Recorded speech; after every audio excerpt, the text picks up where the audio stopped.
உங்களுக்கு பிடித்த சமையல் சேனலுக்கு உங்களை அன்புடன் வரவேற்கிறேன்.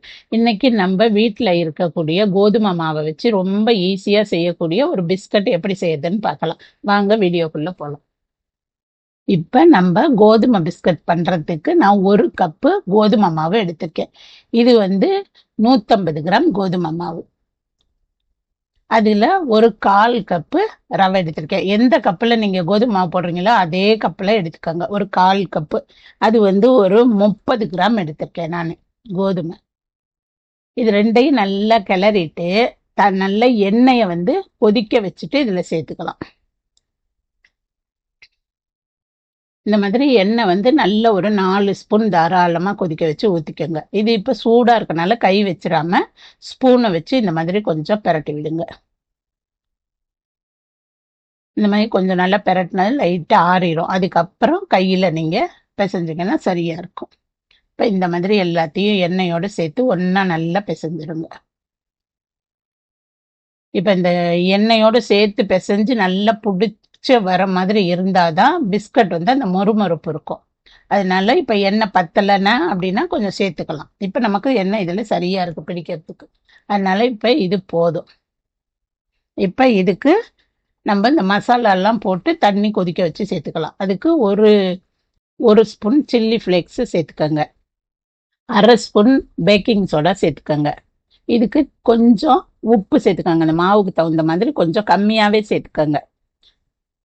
அது கூட ஒரு 1/2 ஸ்பூன் இல்லை ஒரு 3/4 ஸ்பூன் ஓமம் போட்டு நல்ல கையில் இந்த மாதிரி பண்ணி அதில் சேர்த்துக்கோங்க. ஒரு 1/4 ஸ்பூனு தனி மிளகாத்தூள் சேர்த்துக்கோங்க.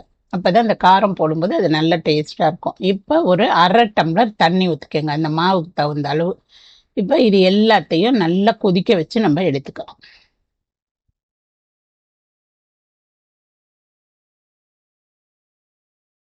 இப்ப இந்த அளவுக்கு தண்ணி கொதிக்க வச்சு அதுல சேர்க்கும் போதுதான் அது நல்லா இருக்கும். இப்ப இதுல நம்ம இந்த தண்ணியை நல்லா ஊத்திக்கணும். கொஞ்சம் பார்த்துட்டு கொஞ்சம் ஊத்திக்கோங்க. ரொம்ப தண்ணி ஊத்திடாதீங்க. கொஞ்சம் மிச்சம் இருந்தாலும் பரவாயில்ல, அந்த அளவுக்கு பார்த்து ஊத்திக்கோங்க. இப்ப இதை நல்லா சூடா இருக்கனால இதை ஸ்பூன்ல இந்த மாதிரி பரட்டி விட்டுருங்க. இப்ப இந்த மாதிரி நல்லா சேர்த்து அந்த சப்பாத்தி மாவு அளவுக்கு நீங்க பிசைஞ்சுக்கோங்க. ஏன்னா இதுல ரவையும் இருக்கு. அதனால இந்த சுடு தண்ணி ஊற்றும் போது நல்லா அது கொஞ்சம் வெந்த மாதிரி ஆயிடும். அது கூட சேர்த்து நல்லா பிசைஞ்சுக்கோங்க.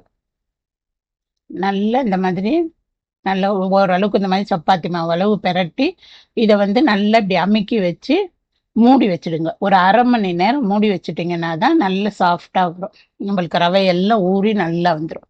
இப்போ ஒரு 1/2 மணி நேரம் கழிச்சு எடுத்து பாருங்க. கொஞ்சம் நல்லா இந்த அளவு வந்திருக்கு பாருங்க. எவ்வளவு சாஃப்டா இருக்கு பாருங்க. இதை நல்ல கையில அழுத்தம் கொடுத்து பிசைங்க.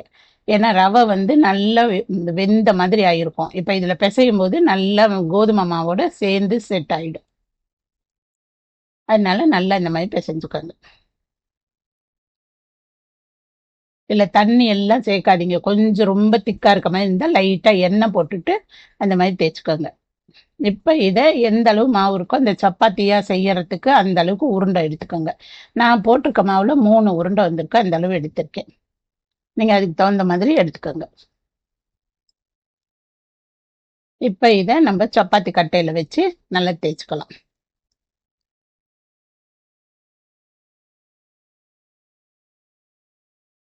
நல்லா இந்த மாதிரி கொஞ்சம் பொறுமையாவே தேய்ங்க. நல்லா ரொம்ப மெல்லிசா தேய்க்க வேண்டாம். கொஞ்சம் திக்கா இருக்கணும். அதுக்கு தகுந்த மாதிரி பார்த்து தேய்ச்சுக்கோங்க.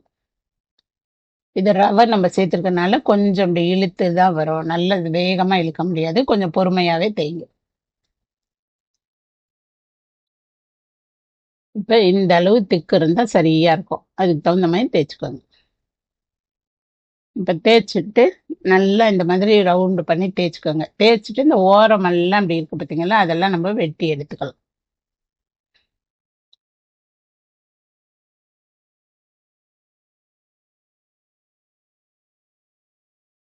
இப்ப இந்த மாதிரி இந்த ஒரே அளவுக்கு ஒரு 2 நாள் எவ்வளவு வருதோ அத்தனை கோடு போட்டுக்கோங்க. சதுரமா நம்ம பிஸ்கட் செய்யறனால அதுக்கு தகுந்த மாதிரி கோடு போட்டுக்கோங்க.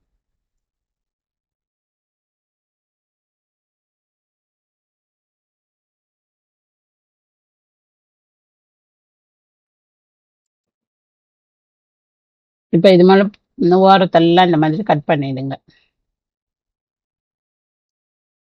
அது கொஞ்சம் கோணலா அந்த மாதிரி எல்லாம் இருக்குல்ல, அதனால எடுத்துடுங்க ஓரத்தை. இப்போ நமக்கு சதுரமாக கிடைக்கும். அந்த மாதிரி சரியாக எடுத்துட்டிங்கன்னா இந்த மாதிரி எடுத்துடுங்க எல்லாத்தையும் ஓரத்தை. இப்போ இதில் இந்த ஓரம் கூட கொஞ்சம் ஒரு மாதிரி இருக்கிறதுனால அதையும் நம்ம எடுத்துடலாம். இப்போ இருக்கிற இந்த 3 இதில் மட்டும் நம்ம சின்ன சின்னதாக இந்த சதுர அளவுக்கு கட்டம் போட்டு வெட்டி வச்சுக்கலாம். அது ஒரே சைஸாக பார்த்து கொஞ்சம் கட் பண்ணிக்கோங்க. இந்த மாதிரி சதுர சதுரமாக கட் பண்ணிவிட்டு இந்த மாதிரி ஒவ்வொரு பீஸாக எடுத்துக்கோங்க. இந்த மாதிரி ஒரு பீஸ் எடுத்து இந்த 2 கார்னரையும் ஒன்றா சேர்த்து இப்படி அமுக்கிக்கோங்க. நல்லா இப்படி அழுத்தம் கொடுத்து ப்ரெஸ் பண்ணிட்டீங்கன்னா அது பிரியாது. அதே மாதிரி பின்னாடி உள்ள 2 பகுதியும் எடுத்து இந்த மாதிரி அழுத்தம் கொடுத்து இப்படி ப்ரெஸ் பண்ணிக்கோங்க. 2ஐயும் நல்லா இப்படி அழுத்திட்டிங்கன்னா எண்ணெயில் போடும்போது உங்களுக்கு பிரியாது. எப்படி சங்கு மாதிரி இருக்கு பாருங்க. இதே மாதிரி நம்ம எல்லாத்தையும் செஞ்சு எடுத்துப்போம். செஞ்சு ஒரு தட்டில் போட்டுக்கோங்க. ஃபஸ்ட்டு எல்லாத்தையும் இது மாதிரி பண்ணி போட்ட பிறகு நீங்கள் எண்ணெயில் போட்டால் போதும். இதே மாதிரி எல்லாத்தையும் செஞ்சுக்கோங்க. இது ரொம்ப ஈஸி தான். நல்ல டேஸ்ட்டாக இருக்கும். நல்ல முருகலாக இருக்கும் பிஸ்கட்டு நல்லா சாப்பிட்றதுக்கும். இந்த மாதிரி பண்ணி எடுத்துக்கோங்க. இது பார்க்குறதுக்கும் அழகாக இருக்கும். பசங்க விரும்பி சாப்பிடும் பார்க்கும்போதே. இப்போ நான் நல்ல எண்ணெய் வந்து கொதிக்க வச்சுருக்கேன். அதை நல்ல எண்ணெய் கொதித்ததும் எண்ணெயை சிம்மில் வச்சுடுங்க.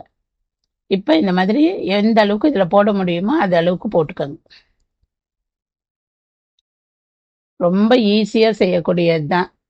நீங்கள் செஞ்சிட்டிங்கன்னா ஒரு வாரம் ஸ்டோர் பண்ணி வச்சுக்கலாம். நல்லாவே பசங்களுக்கு சாயந்தரம் ஸ்நாக்ஸ் கொடுக்கும்போது நல்லாயிருக்கும்.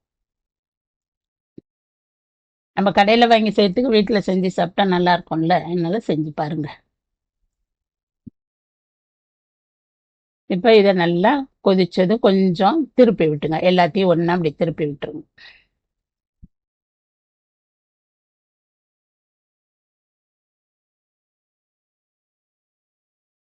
நல்லா கொஞ்சம் நல்லா வெந்து வரட்டும். அந்த கலர் மாறி வரும்போது எடுத்தீங்கன்னா தான் நல்ல முருகலாக இருக்கும். இல்லை அப்படின்னா உள்ளுக்குள்ளே வேகாத மாதிரி இருக்கும். அதனால அதுக்கு தகுந்த மாதிரி நீங்கள் பொரிச்சு எடுத்துக்கோங்க.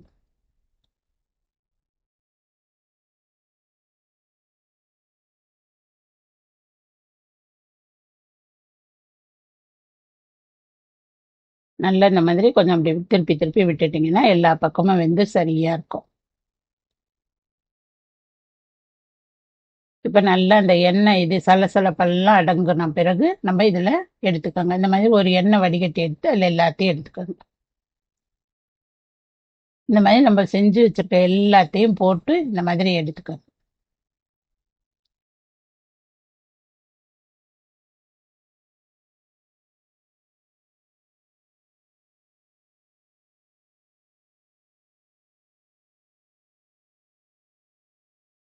இப்போ இதை எல்லாத்தையும் எடுத்துட்டு ஒரு சின்ன கிண்ணம் எடுத்து அதில் ஒரு 1/2 ஸ்பூனுக்கு தனி மிளகாத்தூள், ஒரு 1/2 ஸ்பூன் சாட் மசாலா தூள், ஒரு 1/4 ஸ்பூன் மல்லித்தூள், கொஞ்சம் உப்பு,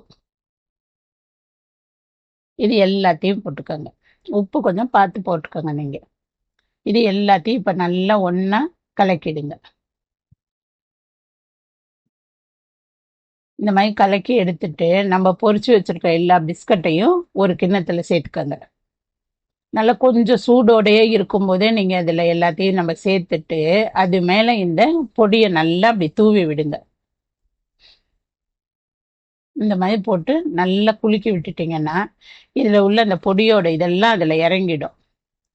நல்லா அந்த சாட் மசாலாவோட ஃப்ளேவரு, அந்த மிளகாத்தூள் இதெல்லாம் சேர்த்து சாப்பிடும்போது இது ரொம்ப டேஸ்ட்டாக இருக்கும். இந்த மாதிரி எல்லாத்தையும் ஒன்றா அப்படி கலக்கிக்கணும்.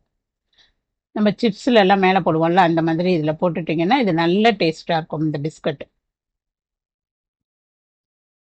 இது எல்லாத்தையும் நம்ம அதில் அந்த இதெல்லாம் பிடிக்கிற அளவுக்கு நல்லா திருப்பி விட்டுருங்க. இப்போ இந்த பிஸ்கட்டு எப்படி சரியாயிடுச்சு பாருங்கள், ரெடி ஆகி. இதை நீங்கள் இப்படி அமுத்தி பாருங்கள் எவ்வளோ நல்ல மொறுமொறுன்னு இருக்குது பாருங்கள். இது ரொம்ப ஈஸி. நீங்களும் இதை வீட்டில் செஞ்சு பார்த்துட்டு எப்படி இருக்குன்னு கமெண்ட் பண்ணுங்கள், லைக் பண்ணுங்கள், ஷேர் பண்ணுங்கள். மறக்காமல் சப்ஸ்கிரைப் பண்ணுங்கள். நன்றி.